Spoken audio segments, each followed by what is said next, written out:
They were feared across the medieval world, not because of armies or invasions, but because of how they trained.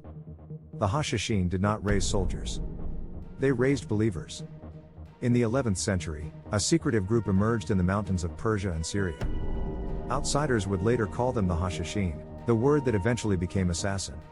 But what truly terrified their enemies was not murder itself. It was discipline. The Hashshashin were trained inside isolated mountain fortresses, the most famous being Alamut, perched high above narrow valleys.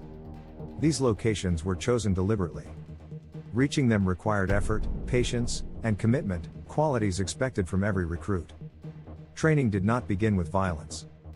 Young initiates were taught absolute loyalty to the group and its leader. Obedience came before skill. Silence before action. Faith before fear. The goal was not rage, but control.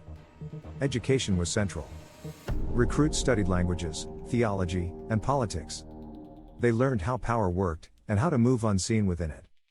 Knowing how to blend in was as important as knowing how to strike. Physical training followed. Endurance mattered more than strength.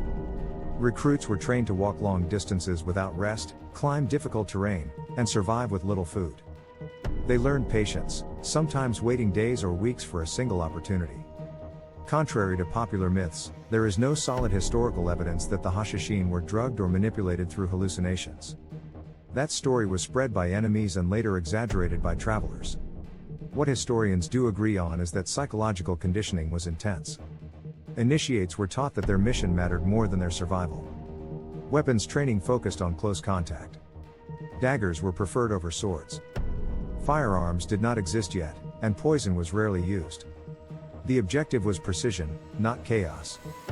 Targets were carefully chosen. Public assassinations were meant to send messages, not start wars. Many were carried out in daylight, in front of witnesses, to demonstrate reach and certainty. After completing a mission, escape was not guaranteed. Some assassins expected to die. Others blended back into cities, invisible again.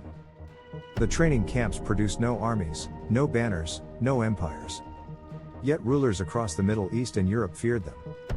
Because the Hashshashin proved something unsettling, that discipline, belief, and patience could be more powerful than numbers.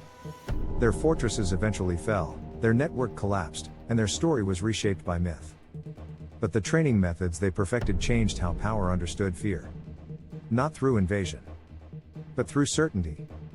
If you want more real history behind the groups that shaped the world from the shadows, like the video and subscribe to Past Forward. These stories are more complex, and more human, than the legends we're told.